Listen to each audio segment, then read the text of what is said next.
प्रभु यीशु मसीह के पवित्र नाम में आप सबको शांति मिले। क्या आपने कभी सोचा है कि जब आप पूरे दिन व्यस्त रहते हैं तब भी आपको ऐसा क्यों महसूस होता है कि आपने कुछ खास हासिल नहीं किया है? क्या आपकी जिंदगी का सबसे कीमती हिस्सा, आपका समय, इंटरनेट की स्क्रॉलिंग या बेमतलब की चीजों में खो जाता है? हम सभी के पास दिन में 24 घंटे होते हैं, लेकिन एक मसीही विश्वासी के लिए समय केवल घड़ियों का चलना नहीं है, ये एक युद्ध का मैदान है। आज हम इफिसियों 5:16 के इस शक्तिशाली वचन पर विचार करेंगे। समय का सदुपयोग करो क्योंकि दिन बुरे हैं। समय हमारे संप्रभु परमेश्वर का दिया हुआ एक सीमित संसाधन है।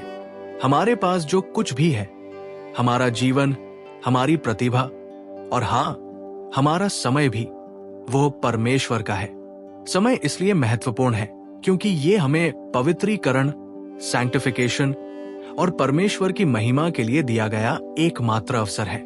जब भजन संहिता 90:12 कहता है, हमें अपने दिन गिनना सिखा, तो इसका मतलब है कि हमें अपने जीवन को गंभीरता से लेना चाहिए, ये जानते हुए कि ये टेम्पररी है और हमें इसका उपयोग अनंत काल के लिए करना चाहिए। बाइबल में कहा गया है कि दिन बुरे हैं। इस वाक्यांश का मतलब ये नहीं है कि मौसम खराब है या सिर्फ मुश्किलें हैं। इसका मतलब है कि ये दुनिया पाप में है। एक यूहन्ना 5:19 में लिखा है, हम जानते हैं कि हम परमेश्वर से हैं और सारा संसार उस दुष्ट के वश में पड़ा है। ये एक शत्रुतापूर्ण क्षेत्र है जहां शैतान सक्रिय रूप से काम कर रहा है। ये शत्रुता और बुराई हमारे समय को सीमित और बहुमूल्य बना देती है। हमारे पास परमेश्वर के लिए जो काम करने का अवसर है वो अस्थायी है, क्योंकि एक दिन हमारा प्रभु हमें अपने पास बुला लेगा। इसलिए हमें हर पल को ऐसे मोल लेना है जैसे कि वो हमारे उद्धारकर्ता के लिए एक अनमोल खजाना हो। बुरे दिन एक धर्मी व्यक्ति के समय को बड़ी चालाकी से बर्बाद करते हैं। वे ऐसा खुले पाप से नहीं करते, बल्कि आलस्य, आइडलनेस, विलंब, प्रोक्रेस्टिनेशन और गलत प्राथमिकताओं, मिसप्लेस्ड प्रायोरिटीज के माध्यम से करते हैं। सोशल मीडिया, अनावश्यक मनोरंजन और चिंता, ये सब हमारे समय को आध्यात्मिक कार्यों से हटाकर अस्थायी और शून्य चीजों में लगा देते हैं। इस तरह शैतान हमें व्यस्त तो रखता है पर उत्पादक नहीं बनने देता। एक धर्मी व्यक्ति को यह समझना चाहिए कि व्यस्तता भक्ति नहीं है। बिजनेस इज नॉट स्पिरिचुअलिटी मसीही जीवन के एक महत्वपूर्ण और अक्सर गलत समझे जाने वाले सत्य को उजागर करता है। इसका सार यह है कि परमेश्वर के लिए बहुत सारे धार्मिक काम करने या लगातार सक्रिय रहने का मतलब ये नहीं है कि हम वास्तव में आत्मिक रूप से मजबूत हो रहे हैं या परमेश्वर के करीब हैं। किसी को बाइबल के सिद्धांतों के आधार पर अपने समय का सदुपयोग करने में मदद करने का पहला कदम है इरादे की स्पष्टता, इंटेंशनैलिटी। इफिसियों 5:15 हमें बुद्धि से चलने के लिए कहता है, न कि मूर्खता से। हमें अपने दिनों की योजना परमेश्वर की महिमा के लिए बनानी चाहिए। हमें हर शाम को अपनी प्राथमिकताओं की जांच करनी चाहिए। क्या मैं कल जो करने जा रहा हूं वो अनंत काल के लिए फलदायक है या ये सिर्फ अस्थायी संतुष्टि के लिए है? बुद्धिमान भंडारी जानते हैं कि उनका हर फैसला उनके प्रभु को प्रभावित करता है।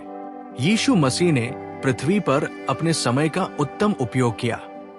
वो जल्दबाजी में नहीं थे, लेकिन उनका हर कार्य उद्देश्यपूर्ण था। यूहन्ना 4:34 में यीशु ने कहा, मेरा भोजन यह है कि मैं अपने भेजने वाले की इच्छा पूरी करूं और उसका काम पूरा करूं। यीशु के सभी कार्य, चमत्कार, उपचार, भीड़ को खिलाना, उनके केंद्रीय मिशन को पूरा करने के साधन थे। परमेश्वर के राज्य का प्रचार करना और चेलों को बनाना। उनका जीवन हमें सिखाता है कि समय का सदुपयोग करने का मतलब अधिक करना नहीं है, बल्कि सही चीजें करना है। यीशु ने अपने मिशन पर रहते हुए जिन कामों पर सबसे ज्यादा ध्यान केंद्रित किया वे थे प्रार्थना।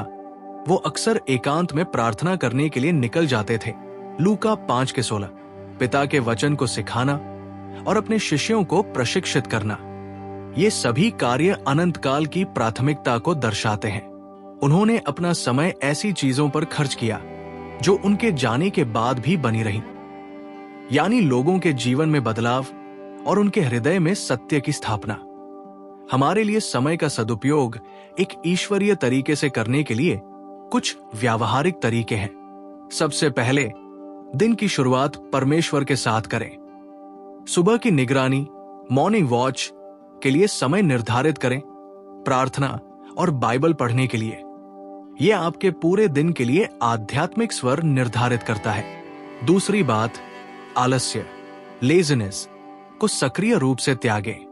काम में परिश्रम करें, कुलुस्सियों 3:23, और अपने खाली समय को उद्देश्यपूर्ण गतिविधियों से भरें जो आपके मन को मजबूत करें, न कि उसे कमजोर। युवा लोगों को परमेश्वर के वचन से जोड़े रखने का एक प्रभावी तरीका यह है कि उन्हें बाइबल को एक पाठ्य पुस्तक नहीं, बल्कि अपने स्वर्गीय पिता से एक प्रेम पत्र के रूप में देखने में मदद करें। उन्हें केवल पढ़ने के बजाय मनन, मेडिटेशन करना सिखाएं। बाइबल के छोटे हिस्से को धीमी गति से पढ़ें और प्रार्थना करें, प्रभु, ये वचन आज मेरे जीवन के लिए क्या कहता है।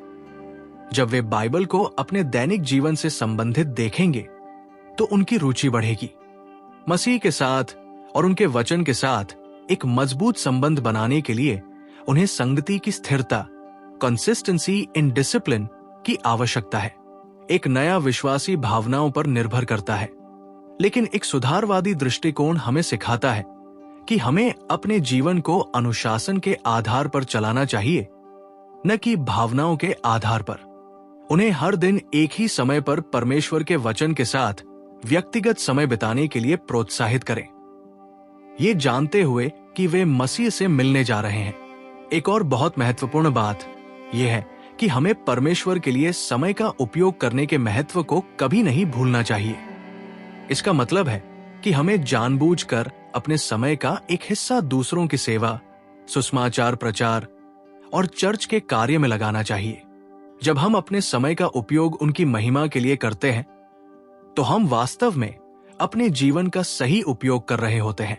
यह हमारी प्राथमिकताओं का एक स्पष्ट प्रमाण है कि हम स्वर्ग के खजाने को इस दुनिया के खजाने से ज्यादा महत्व देते हैं। मत्ती 6:19-21। बाइबल से एक उदाहरण मरियम और मार्था का है। लूका 10:38-42।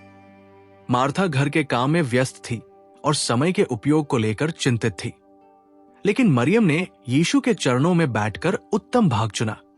यीशु ने मरियम की प्रशंसा की क्योंकि उसने अनंत काल की प्राथमिकता, उनके वचन को सुनना और उनसे संगति करना को चुना।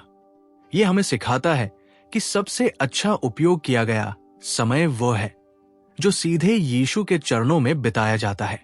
आपके समय का सर्वोत्तम उपयोग परमेश्वर के प्रति आपकी ईमानदारी को दर्शाता है। प्रेरितों के काम 2:42 में शुरुआती मसीहियों का वर्णन किया गया है कि वे प्रेरितों की शिक्षा, वचन, संगति, रोटी तोड़ने और प्रार्थना में लगे रहे। ये वे बुनियादी कालातीत कार्य हैं जो एक मसीही विश्वासी के समय को उद्देश्यपूर्ण बनाते हैं। इन 4 क्षेत्रों में लगातार लगे रहना ही समय का सदुपयोग करने का सबसे ईश्वरीय तरीका है। जब आप अतीत में समय बर्बाद करने के लिए पश्चाताप करें, हमारे पास अब भी समय है। फिलिपियों 1:6 हमें याद दिलाता है कि परमेश्वर ने हमें जो भला काम शुरू किया है उसे वो यीशु मसीह के दिन तक पूरा करेगा। आपका उद्धार मसीह के सिद्ध कार्य पर टिका है, इसलिए आज से ही अपने समय का उपयोग समझदारी से करें।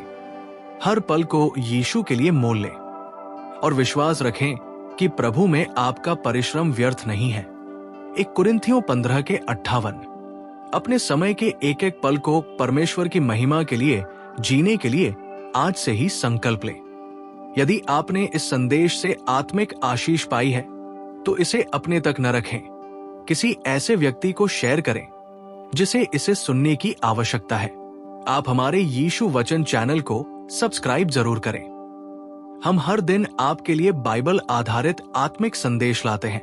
आपका एक सब्सक्रिप्शन हमें परमेश्वर का वचन और लोगों तक पहुंचाने में मदद करेगा। परमेश्वर आपको आशीष दे।